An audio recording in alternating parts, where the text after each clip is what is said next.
नमस्कार दोस्तों। तो आज हम आगे चलते हैं। ताज का शासन, जो कि कंपनी का शासन 1857 के विद्रोह के बाद खत्म हो गया था। तो 1858 में तब ताज का शासन आया। तो हम आगे देखते हैं 1858 का भारत सरकार अधिनियम।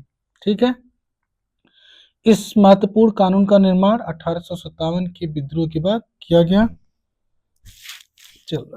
गया, जिसे भारत का प्रथम स्वतंत्रता संग्राम या सिपाही विद्रोह भी कहा जाता है।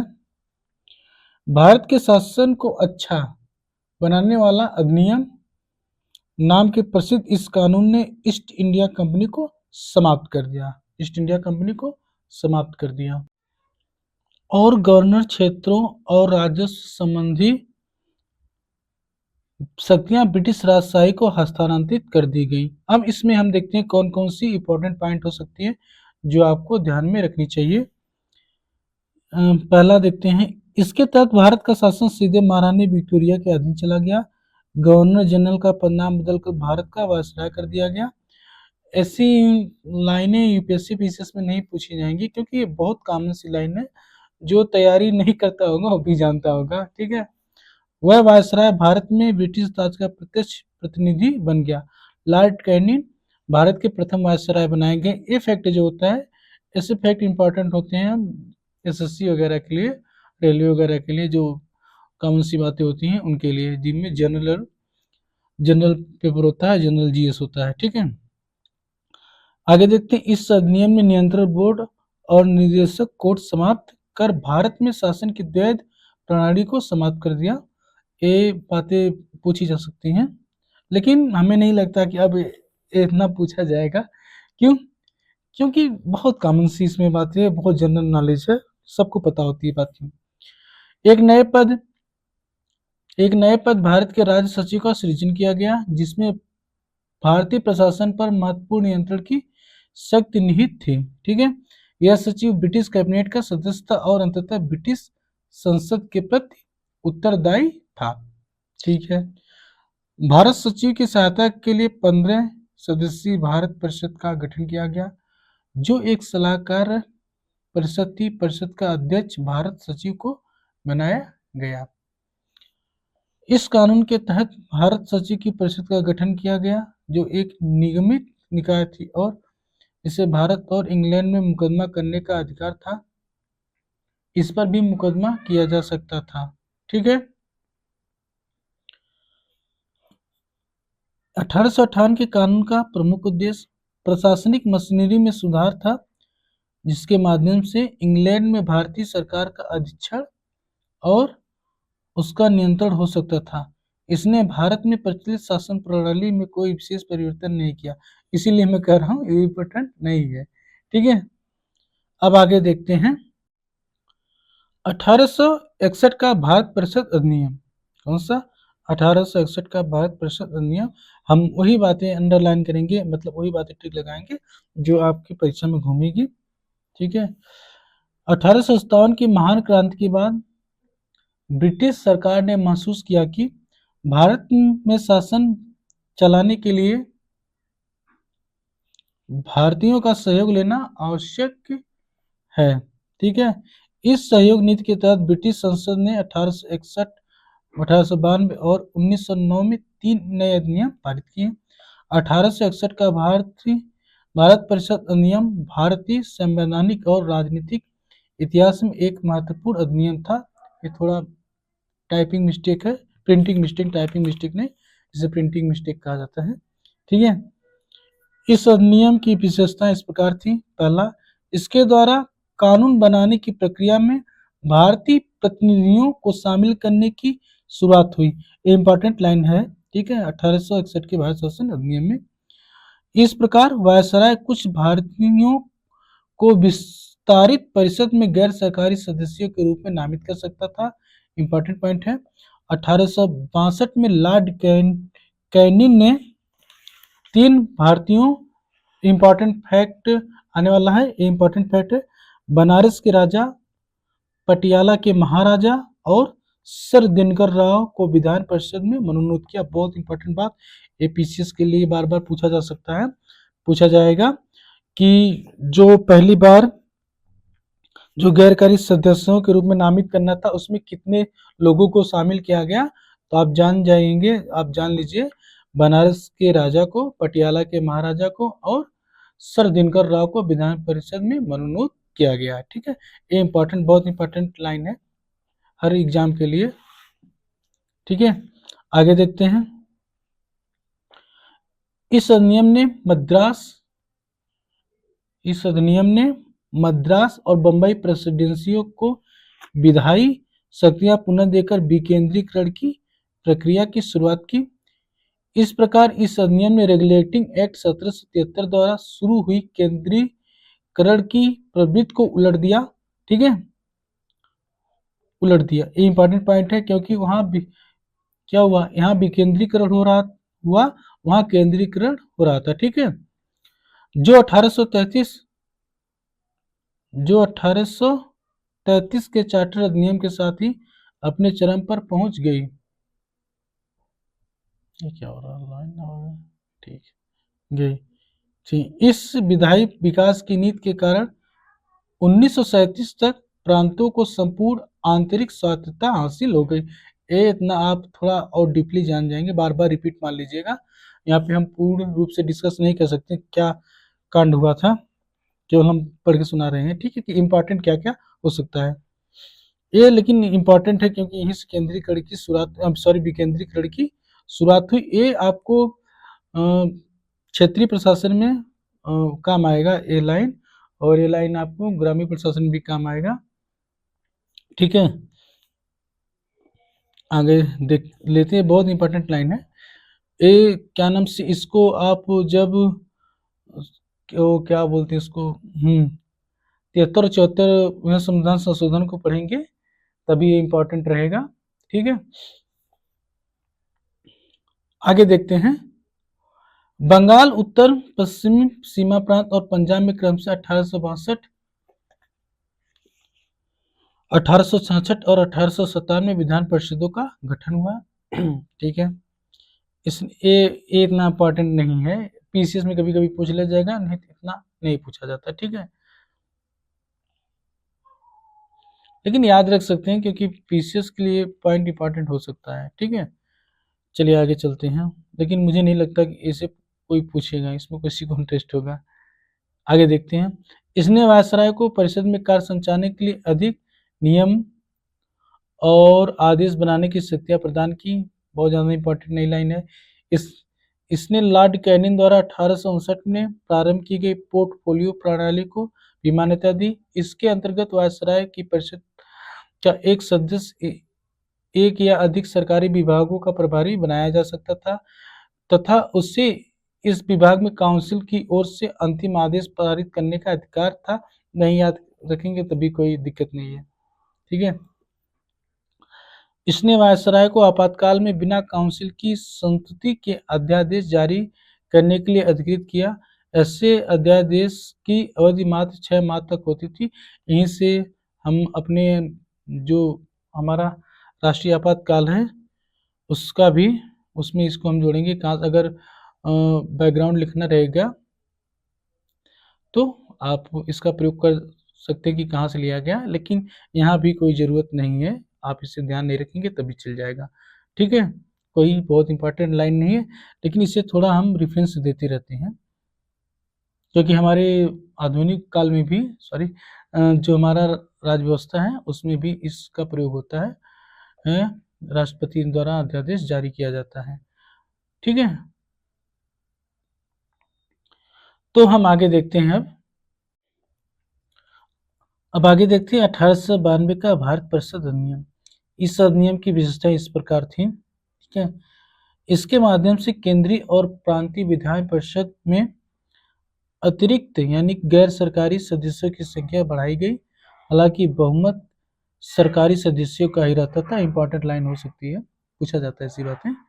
ठीक है, इसने विधान परिषद के कार्यों में वृद्धि कर उन्हें बजट पर बहस करने और कार्यपालिका के प्रश्नों का उत्तर देने के लिए अधिकृत किया। भी इंपॉर्टेंट लाइन है, पूछा जा सकता है। इसमें केंद्रीय विधान परिषद और बंगाल चैम्बर ऑफ कॉमर्स में गैर सरकारी सदस्यों के नामांकन के लिए वायसराय की शक्तियों का प्रावधान था। ठीक है। इसके अलावा प्रांतीय विधान परिषद में गवर्नर को जिला परिषद, नगर पालिका, विश्वविद्यालय, व्यापार संघ, जमींदार और चैम्बर ऑफ कॉमर्स की सिफारिशों पर गैर सरकारी सदस्यों की नियुक्ति करने की शक्ति थी। ये इंपॉर्टेंट, ये तीनों लाइन इंपॉर्टेंट है। ठीक है, इसमें सभी लाइनें, इस चैप्टर में सभी लाइनें इंपॉर्टेंट है। अब आगे देखते हैं। इस अधिनियम ने केंद्रीय और प्रांतीय विधान परिषद दोनों में गैर सरकारी सदस्यों की नियुक्ति के लिए एक सीमित और परोक्ष, ये क्या है, और परोक्ष रूप से चुनाव का प्रावधान किया। चुनाव का प्रावधान तो किया गया, हालांकि चुनाव शब्द का प्रयोग नहीं हुआ, हालांकि चुनाव शब्द का प्रयोग नहीं हुआ इस अधिनियम में कि चुनाव होगा। ठीक है, इससे निश्चित निकायों की सिफारिशों पर की जाने वाली नामांकन की प्रक्रिया कहा गया। जैसे कि बहुत से प्रश्न ऐसे होते हैं, पूछे जाते हैं, तो जैसे कहा जाएगा संविधान के अनुसार, जबकि वो व्यवहारिक रूप में कुछ और होता है, वो संविधान में नहीं लिखा रहता, लेकिन संविधान के अनुसार लिख के पेपर में गुमराह किया जाता है और बच्चे अधिकांश टिक मार देते हैं। जैसे कि 21 में ही गलत करके आया था कि इसमें लिखा था संविधान के अनुसार सरकार आरबीआई को निर्देश दे सकती है, जबकि गलत बात है, संविधान के अनुसार नहीं है। सरकार आरबीआई को निर्देश देती है, लेकिन वो किसी दूसरे अनुच्छेद के अनुसार, सॉरी अनुच्छेद नहीं, दूसरे नियम कानून के तहत। ठीक है, अब आगे हम देखते हैं। 1909 का भारत परिषद अधिनियम, इस अधिनियम को मार्ले मिंटो सुधार के नाम से जाना जाता है। एक पूछा जा सकता है पीसीएस के तौर पे कि मार्ले मिंटो कौन थे। मार्ले जो थे, लॉर्ड मार्ले उस समय इंग्लैंड में भारत के राज्य सचिव थे और लॉर्ड मिंटो भारत के वायसराय थे। ये बहुत इंपॉर्टेंट लाइन नहीं है। ठीक है, लेकिन इसके जो प्रावधान है बहुत इंपॉर्टेंट है। हम यहाँ पे देखते हैं कौन कौन से। इसने केंद्रीय और प्रांतीय विधान परिषदों में के आकार में काफी वृद्धि की। ठीक है, केंद्रीय परिषद में इनकी संख्या 16 से 60 हो गई, प्रांतीय विधान परिषदों में इनकी संख्या एक समान नहीं थी। ये बहुत इंपॉर्टेंट लाइन नहीं है, लेकिन आप ध्यान रखेंगे क्योंकि 1909 का अधिनियम बहुत ही बार पूछा जाता है और 1919 का तो और पूछा जाता है। ठीक है, इसने केंद्रीय परिषद में सरकारी बहुमत को बनाए रखा, लेकिन प्रांतीय परिषदों में गैर सरकारी सदस्य के बहुमत की अनुमति थी। ठीक है, ये भी इंपॉर्टेंट है। इसने दोनों स्तरों पर विधान परिषद के कार्यों का दायरा बढ़ाया। उदाहरण के तौर पर अनुपूरक प्रश्न पूछना, बजट पर संकल्प रखना। अनुपूरक प्रश्न क्या होते हैं, पूरक प्रश्न क्या होते हैं, हम आगे देखेंगे जब इसकी समय आएगा तब। इस नियम के अंतर्गत पहली बार किसी भारतीय को वायसराय और गवर्नर की कार्य परिषद के साथ एसोसिएशन बनाने का प्रावधान किया गया। ठीक है, सत्येंद्र नाथ सिन्हा, बहुत इंपॉर्टेंट लाइन, सत्येंद्र प्रसन्न सिन्हा वायसराय की कार्यपालिका परिषद के प्रथम भारतीय सदस्य बने, उन्हें विधि सदस्य बनाया गया था। बहुत इंपॉर्टेंट लाइन, बार बार पूछा जा सकता है कि कार्यपालिका परिषद के प्रथम भारतीय सदस्य कौन बने, तो है सत्येंद्र प्रसन्न सिन्हा। ठीक है, आगे देखते हैं। इस अधिनियम ने पृथक निर्वाचन, बहुत important line, very very important, जितनी बार बेरी लगा लो। इस अधिनियम ने पृथक निर्वाचन के आधार पर मुस्लिमों के लिए सांप्रदायिक प्रतिनिधित्व का प्रावधान किया। ठीक है, इसके अंतर्गत मुस्लिम सदस्यों का चुनाव मुस्लिम मतदाता ही कर सकते थे। इस प्रकार इस अधिनियम ने सांप्रदायिकता को वैधानिकता प्रदान की और लॉर्ड मिंटो को सांप्रदायिक निर्वाचन के जनक के रूप में जाना गया। एक बहुत इंपॉर्टेंट लाइन है, इसे जितनी बार पढ़ो उतनी बार कम है। इसने presidency, corporation, chamber of commerce, विश्वविद्यालयों और जमींदारों के लिए अलग प्रतिनिधित्व का प्रावधान किया, लेकिन पूर्ण रूप से 1919 में ये लागू हुआ सांप्रदायिक निर्वाचन, लेकिन जन्म यहीं से हो गया, लेकिन पूर्ण रूप से लागू अगर प्रश्न में आएगा तो आप इसे क्लिक नहीं करेंगे, लेकिन शुरुआत यहाँ से हुई थी। ठीक है, अभी हम आगे देखते हैं। सिद्धांत तो यहाँ पड़ गया था अलग निर्वाचन का, लेकिन पूर्ण विस्तार 1919 में हुआ। भारत शासन अधिनियम 1919 में हुआ। तो हम आगे देखते हैं भारत शासन अधिनियम 1919। अब देखते हैं भारत शासन अधिनियम 1919। 20 अगस्त 1917 को ब्रिटिश सरकार ने पहली बार घोषित किया कि उसका उद्देश्य भारत में क्रमिक रूप से उत्तरदायी सरकार की स्थापना करना था। ठीक है, इसके आगे देखते हैं। क्रमिक रूप से 1919 में भारत शासन अधिनियम बनाया गया जो 1921 में से लागू हुआ। इस कानून को मॉन्टेग्यू चेम्सफोर्ड सुधार भी कहा जाता है। मॉन्टेग्यू चेम्सफोर्ड कौन कौन थे इसे देख लेते हैं। मॉन्टेग्यू भारत के राज्य सचिव थे, जबकि चेम्सफोर्ड भारत के वायसराय थे। पूछा जा सकता है लेकिन जरूरी नहीं है, नहीं ध्यान रखेंगे कोई दिक्कत नहीं होगी। आगे देखते हैं, इस अधिनियम की विशेषताएं देख लेते हैं। केंद्रीय और प्रांतीय विषयों की सूची की पहचान कर एवं उन्हें पृथक कर राज्यों पर केंद्रीय नियंत्रण कम किया गया। बहुत इंपॉर्टेंट लाइन है। केंद्रीय और प्रांतीय विधान परिषदों को अपनी सूचियों के विषयों पर विधान बनाने का अधिकार प्रदान किया गया, लेकिन सरकार का ढांचा केंद्रीय और एकात्मक ही बना रहा। ठीक है, इसने प्रांतीय विषयों को पुनः दो भागों में विभक्त किया, हस्तांतरित और आरक्षित। बहुत इंपॉर्टेंट लाइन है। हस्तांतरित विषयों पर गवर्नर का शासन होता था। वेरी वेरी इंपॉर्टेंट लाइन चल रही है, आप ध्यान रखिएगा। और इस कार्य में उन मंत्रियों की सहायता लेता था जो विधान परिषद के प्रति उत्तरदायी थे। दूसरी ओर आरक्षित विषयों पर गवर्नर कार्यपालिका परिषद की सहायता से शासन करता था, जो विधान परिषद के प्रति उत्तरदायी नहीं थी। ठीक है, शासन की इस दोहरी व्यवस्था को द्वैध शासन व्यवस्था कहा गया। ठीक है, हालांकि यह व्यवस्था काफी हद तक असफल रही, लेकिन इंपॉर्टेंट है। 1919 में पूछा जाएगा तो बताएंगे। ये जो ऐसी चीजें होती हैं, आप इस पे अपना दिमाग मत खपाया करिए, कोई मतलब नहीं है ऐसी चीजों को याद करने का। ठीक है, इस अधिनियम ने पहली बार देश में द्विसदनीय व्यवस्था और प्रत्यक्ष निर्वाचन की व्यवस्था प्रारंभ की। इंपॉर्टेंट है इतनी लाइन की। प्रत्यक्ष निर्वाचन की व्यवस्था कहाँ से आई? 1919 से प्रत्यक्ष निर्वाचन की। ठीक है, इस प्रकार भारतीय विधान परिषद के स्थान पर द्विसदनीय व्यवस्था यानी राज्यसभा और लोकसभा का गठन किया गया। अब यहाँ से इंपॉर्टेंट लाइन है, जान लीजिए। लोकसभा और राज्यसभा कहाँ से अस्तित्व में आया? 1919 से। ठीक है, दोनों सदनों के बहुसंख्यक सदस्यों को प्रत्यक्ष निर्वाचन के माध्यम से निर्वाचित किया जाता था। ठीक है, इसके अनुसार वायसराय की कार्यकारी परिषद के 6 सदस्यों में से कमांडर इन चीफ को छोड़कर 3 सदस्यों का भारतीय होना आवश्यक था। कमांडर इन चीफ केवल भारतीय नहीं हो सकते थे, बाकी 3 सदस्य भारतीय होंगे अनिवार्य था। इसने सांप्रदायिक आधार पर सिखों, भारतीय ईसाइयों, आंग्ल भारतीयों और यूरोपियों के लिए भी पृथक निर्वाचन के सिद्धांत को विस्तारित कर दिया। मैंने कहा था ना कि यहाँ 1909 में केवल बीज पड़ा था, यहाँ पर ये पेड़ बन गया। ठीक है, इस कानून ने संपत्ति कर या शिक्षा के आधार पर सीमित संख्या में लोगों को मताधिकार प्रदान किया। इंपॉर्टेंट लाइन है कि किस आधार पे वोट देने का या मत देने का अधिकार था? संपत्ति कर या शिक्षा के आधार पर, कितना पढ़े लिखे हो। इस कानून ने लंदन में भारत के उच्चायुक्त के कार्यालय का सृजन किया और अब तक भारत सचिव द्वारा किए जा रहे कुछ कार्यों को उच्चायुक्त को स्थानांतरित कर दिया गया। इससे एक लोक सेवा आयोग का गठन किया गया। किससे लोक सेवा आयोग का गठन किया गया? तो आप जान जाएंगे 1919 से। ठीक है, 1926 में सिविल सेवकों की भर्ती के लिए केंद्रीय लोक सेवा आयोग का गठन किया गया।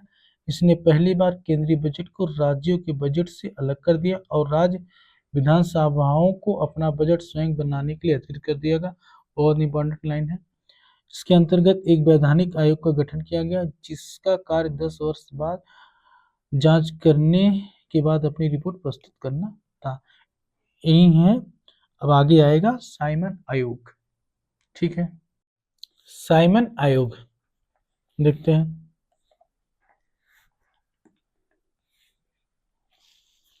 ब्रिटिश सरकार ने 1927 में यानी निर्धारित समय से 2 वर्ष पूर्व ही यहाँ पर क्या कारण था, ये आधुनिक भारत के इतिहास जब पढ़ेंगे तब समझेंगे ठीक है, कैसा क्यों किया गया, क्या राजनीतिक परिस्थिति थी इंग्लैंड में, वो आधुनिक भारत के समय चलेगा, यहाँ पर नहीं। ने नए संविधान में भारत की स्थिति का पता लगाने के लिए सर जॉन साइमन के नेतृत्व में 7 सदस्यीय वैधानिक आयोग के गठन की घोषणा की। आयोग के सभी सदस्य ब्रिटिश थे, इसीलिए सभी दलों ने इसका बहिष्कार किया। आयोग ने 1930 में अपनी रिपोर्ट पेश की तथा गैर शासन प्रणाली राज्य में सरकार का विस्तार, ब्रिटिश भारत के संघ की स्थापना एवं सांप्रदायिक निर्वाचन व्यवस्था को जारी रखने आदि की सिफारिश की। आयोग के प्रस्ताव पर विचार करने के लिए ब्रिटिश भारत और भारतीय रियासतों के प्रतिनिधियों के साथ 3 गोलमेज सम्मेलन किए। तीनों गोलमेज सम्मेलन को आधुनिक भारत में देखा जाएगा। इन सम्मेलन में हुई चर्चा के आधार पर संवैधानिक सुधारों पर एक श्वेत पत्र तैयार किया गया, जिसे विचार के लिए ब्रिटिश संसद की संयुक्त प्रवर समिति के साथ रखा गया। इस समिति की सिफारिशों को भारत परिषद अधिनियम 1935 में शामिल कर दिया गया, कुछ संशोधनों के साथ। ठीक है, अब आगे देखते हैं सांप्रदायिक अवार्ड। देखते हैं सांप्रदायिक अवार्ड। ब्रिटिश प्रधानमंत्री रैमजे मैकडोनाल्ड ने अगस्त 1932 में अल्पसंख्यकों के प्रतिनिधित्व पर एक योजना की घोषणा की।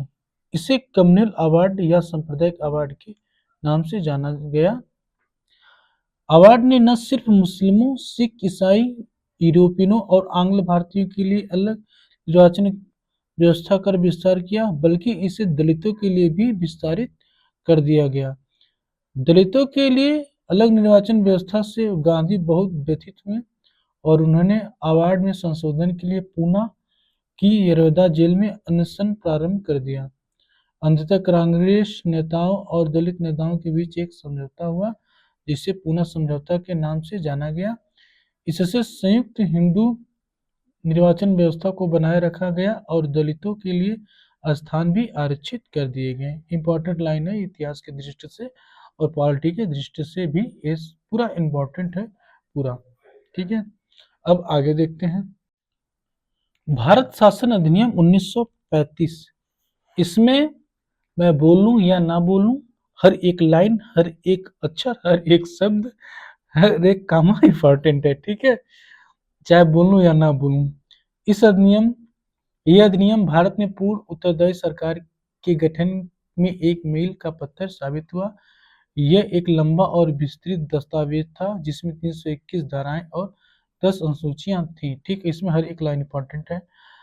इसने अखिल भारतीय संघ की स्थापना की, जिसमें राज्य और रियासतों को एक इकाई की तरह माना गया। अधिनियम ने केंद्र और इकाइयों के बीच 3 सूचियों, संघीय सूची 59 विषय, राज्य सूची 54 विषय और समवर्ती सूची दोनों के लिए 36 विषय के आधार पर शक्तियों का बंटवारा कर दिया। अवशिष्ट शक्तियां वायसराय को दे दी गई, लेकिन इस समय जो है भारत सरकार के पास है, केंद्र सरकार के पास है।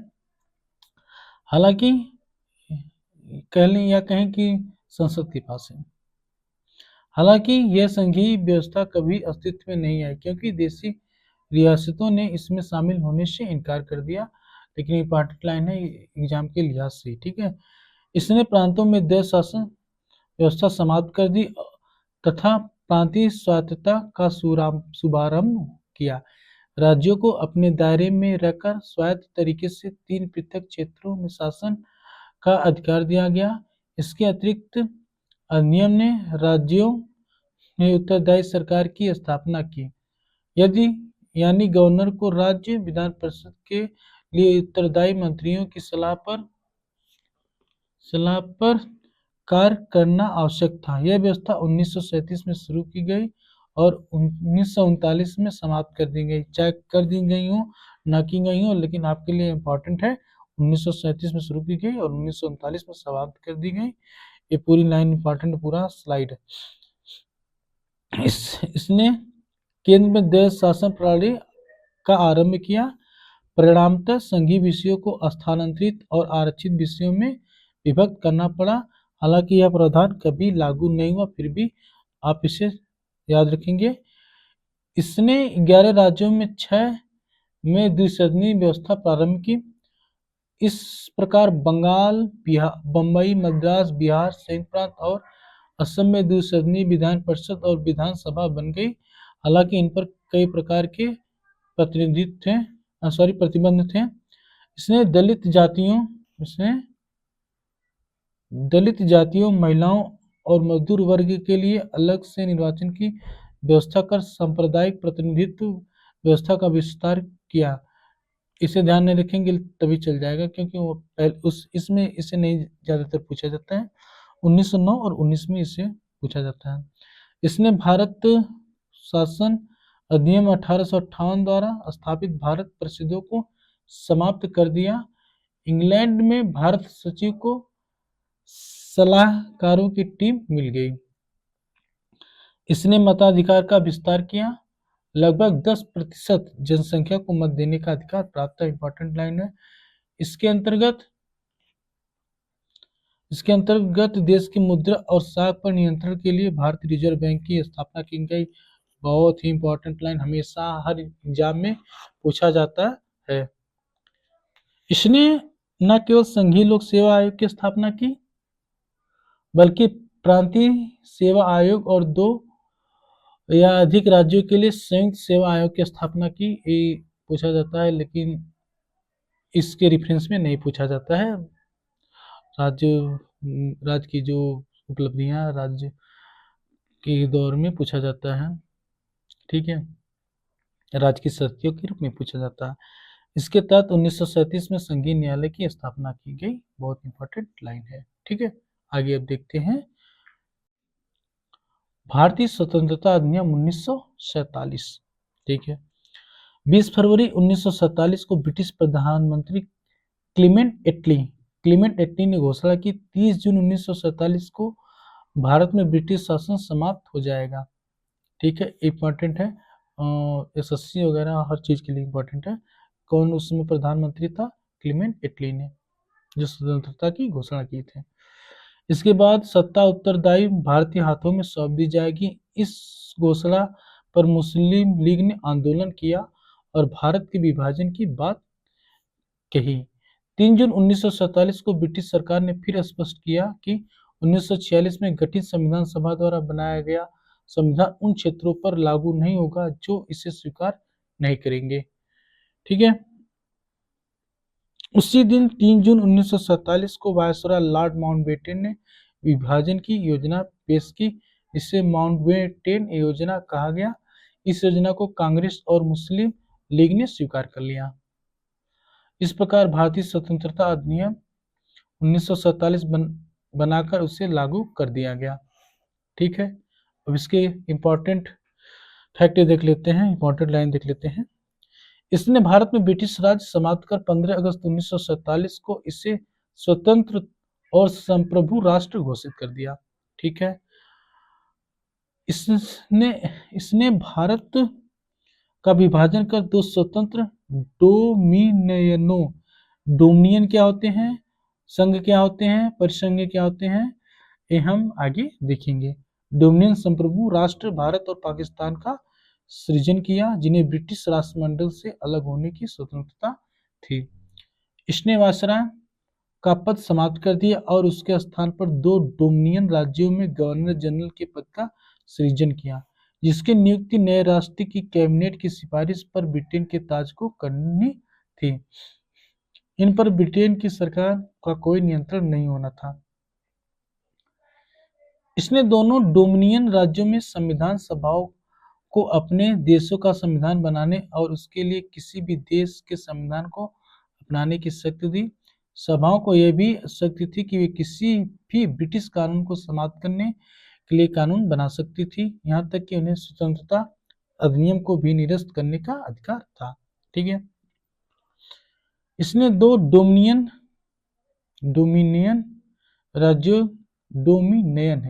राज्यों की संविधान सभाओं को यह शक्ति प्रदान की कि वे नए संविधान का निर्माण एवं कार्यान्वित होने तक अपने अपने संबंधित क्षेत्रों के लिए विधानसभा बना सकती थी।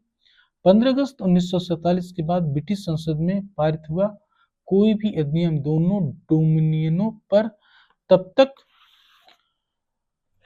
लागू नहीं होगा जब तक कि दोनों डोमिनियन इस कानून को मानने के लिए कानून नहीं बना ले। ठीक है, इस कानून ने ब्रिटेन में भारत सचिव का पद समाप्त कर दिया। इसकी सभी शक्तियां राष्ट्रमंडल मामलों के राज्य सचिव को स्थानांतरित कर दी गईं। इसने 15 अगस्त 1947 से भारतीय रियासतों पर ब्रिटिश संप्रभुता की समाप्ति की घोषणा की। इसके साथ ही आदिवासी क्षेत्र समझौता संबंधों पर भी ब्रिटिश हस्तक्षेप समाप्त हो गया। इसने भारतीय रियासतों को यह स्वतंत्रता दी कि वे चाहे तो भारत डोमिनियन या पाकिस्तान डोमिनियन के साथ मिल सकती हैं या स्वतंत्र रह सकती हैं। अंग्रेज गए लेकिन बांट गए।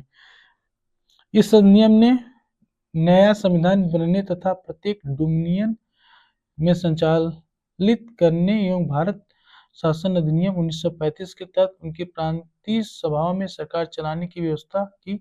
हालांकि दोनों डोमिनियन राज्यों को इस कानून में सुधार करने का अधिकार था। ठीक है, सभी लाइन इंपॉर्टेंट है। इसने ब्रिटिश शासक को विधेयकों पर मताधिकार और उन्हें स्वीकृत करने के अधिकार से वंचित कर दिया, लेकिन ब्रिटिश शासक के तौर पर गवर्नर जनरल को किसी भी विधेयक को स्वीकार करने का अधिकार प्राप्त था। इसके विधेयक भारत के गवर्नर जनरल इसके अंतर्गत भारत के गवर्नर जनरल एवं प्रांतीय गवर्नरों को राज्यों का संवैधानिक प्रमुख नियुक्त किया गया। इन्हीं सभी मामलों पर राज्यों की मंत्रिपरिषद के परामर्श पर कार्य करना होता था। इसने शाही उपाधि से भारत का सम्राट शब्द समाप्त कर दिया। इसने भारत के राज्य सचिव द्वारा सिविल सेवा में नियुक्तियों करने और पदों में आरक्षण करने की प्रणाली समाप्त कर दी। 15 अगस्त 1947 से पूर्व के सिविल सेवा कर्मचारियों को वही सुविधाएं मिलती रहीं जो उन्हें पहले प्राप्त थी। अगली लाइन देखते हैं, अगला पैरा। 15 अगस्त 1947 की मध्यरात को भारत में ब्रिटिश शासन का अंत हो गया और समस्त शक्तियां दो नए स्वतंत्र डोमिनियनों भारत और पाकिस्तान को स्थानांतरित कर दी गई। लॉर्ड माउंटबेटन नए डोमिनियन भारत के प्रथम गवर्नर जनरल बने और अंतिम गवर्नर जनरल भी रहे। ठीक है, जो कौन था? ब्रिटिश था। ठीक है, स्वतंत्र भारत का पहला गवर्नर जनरल कौन था? आप खुद सोचें।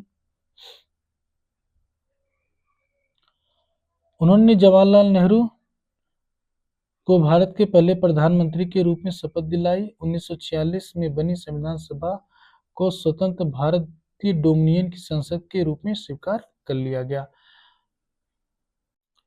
अंतरिम सरकार जो थी 1946 में बनी थी, उसमें यह बहुत ही इम्पोर्टेंट फैक्ट है, बहुत बार पूछे जाते हैं, हमेशा कहीं कहीं आने की संभावना बनी रहती है। ये लास्ट है इस चैप्टर का। ठीक है, और इसके बाद स्वतंत्र भारत का पहला मंत्रिमंडल देखेंगे, लेकिन ये थोड़ा अंतरिम सरकार के मामले में बहुत बार पूछा जाता है। ठीक है, देखते हैं जवाहरलाल नेहरू क्या थे। परिषद के उपाध्यक्ष, राष्ट्रमंडल संबंध तथा विदेशी मामलों के पदभार धारण किए हुए थे, सदस्य थे। ठीक है, सरदार वल्लभ भाई पटेल गृह सूचना एवं प्रसारण मंत्रालय के जिम्मेदार थे, उन्होंने यह पद धारण किया था।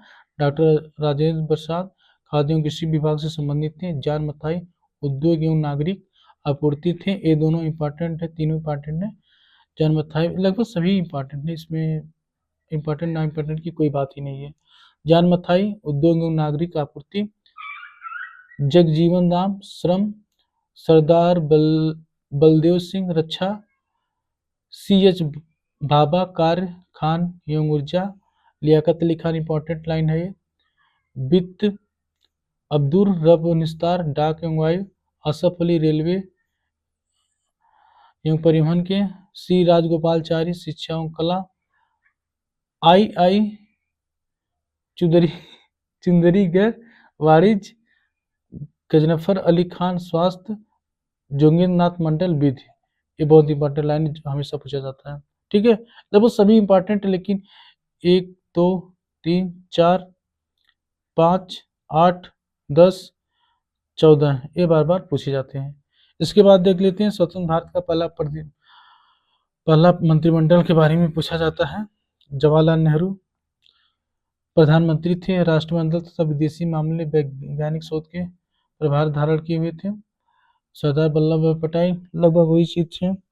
गृह सूचना एवं प्रसारण राज्य के मामले के मंत्री थे। ये देखिए ये अंतरिम सरकार है, ठीक है, ये अंतरिम सरकार 1946 में जो बनी थी। ये स्वतंत्र भारत का पहला मंत्रिमंडल जो था वो इसका है, ठीक है। डॉक्टर राजेंद्र प्रसाद खाद्य एवं कृषि मंत्रालय को धारण किए हुए थे। मौलाना अबुल कलाम आजाद शिक्षा से संबंधित थे। डॉक्टर जान मथाई रेलवे एवं परिवहन। आर के षणमुगम शेट्टी वित्त। डॉक्टर भीमराव अम्बेडकर वित्त मंत्री थे। पहले में कौन था? जोगेंद्र नाथ मंडल जब अंतरिम सरकार थी। जगजीवन राम श्रम मंत्रालय देख रहे थे। अंतरिम सरकार में भी श्रम मंत्रालय देख रहे थे। सरदार बलदेव सिंह रक्षा मंत्रालय देख रहे थे। अंतरिम सरकार में भी यही देख रहे थे। राजकुमारी अमृत कौर स्वास्थ्य को देख रही थी। वाणिज्य ये कोई नाम नहीं पता, मुझे भी याद नहीं आ रहा। CH हमें लगता है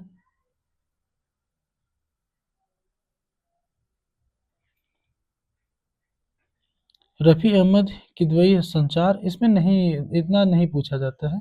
डॉक्टर श्याम प्रसाद मुखर्जी उद्योग एवं आपूर्ति। नरहर विष्णु गाडगिल खाना, इसमें यही क्या नाम से प्रधानमंत्री, गृह मंत्री, खाद्य एवं कृषि, शिक्षा, रेलवे, विधि, श्रम, बहुत इतना, इसके अलावा नहीं पूछा जाता।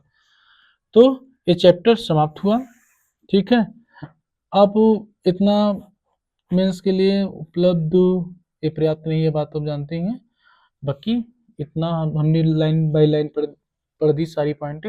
हम इसके बाद अगला चैप्टर देखेंगे और जहाँ जहाँ पे जरूरी बातें होती हैं हम उससे बताते चलेंगे, ठीक है। आज के लिए इतना ही, धन्यवाद।